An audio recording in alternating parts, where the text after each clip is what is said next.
Praise the lord. హల్లెలూయా. ప్రభువైన యేసుక్రీస్తు నామములో వీక్షిస్తున్న స్నేహితులందరికీ శుభాభివందనాలు.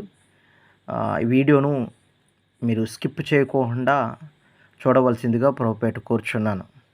ఇది అందరం తెలుసుకోవాల్సినటువంటి ఒక సత్యం. ఇప్పుడు సనాతన ధర్మం గురించి ఎందుకు ఎగెయిన్స్ట్గా ఉన్నారంటారు కదా. సనాతన ధర్మం గురించి ఎందుకు ఉన్నారంటే, నేను ఎగెయిన్స్ట్గా ఉన్న సనాతన ధర్మ, నాన్న చనిపోతే నా తల్లికి గుండు కొట్టించే సనాతన ధర్మ, చైల్డ్ మ్యారేజ్ చేసే సనాతన ధర్మ, వాడిని ముట్టుకోవద్దు అని చెప్పిన సనాతన ధర్మ, అది ఉండింది కదా మీలో. దానికి ఎగెయిన్స్ట్గా ఉన్నా. సో ఏ ధర్మమైనా అవన్నీ తీసుకొని వస్తే మనకు ధర్మం. కరెక్ట్. సో నువ్వు మాట్లాడుతున్న సనాతన ధర్మ, నేను మాట్లాడుతున్న సనాతన ధర్మం వేరు.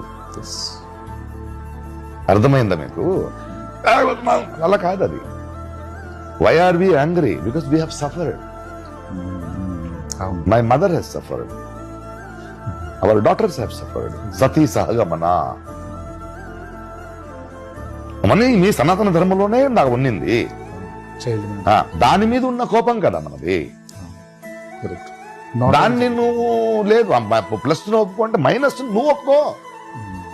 దాని నుంచి బయట రా. అంతే కదా. తప్పండి. విమెన్ అబ్యూస్ జరుగుతోంది. దేవదాసి పద్ధతి మీలోనే కదా ఉండింది. మీలోనే కదా ఉంది దేవదాసి. మరి ఏంటి దాన్ని ఫైట్ చేస్తున్నాం? అలా కాదు అది. సారీ, నాకింకా మా గాయాలు ఇంకా మాలేదు. It is not healed yet. ఆ నొప్పి తెలియదు నీకు. చంప మీద కొడితే దేహం మర్చిపోవచ్చు, మనసుకి పడిన దెబ్బ ఉంది కదా, అది గుర్తుంది. తరతరాలుగా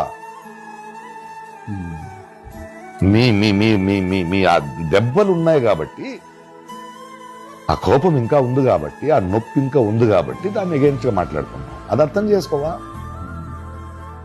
చెప్తే నీ సెంటిమెంట్ హర్ట్ అయ్యిందా? నా జీవితాలు నాశనం అయిపోయాయిరా. ఆ నొప్పి అర్థం కాదా మీకు?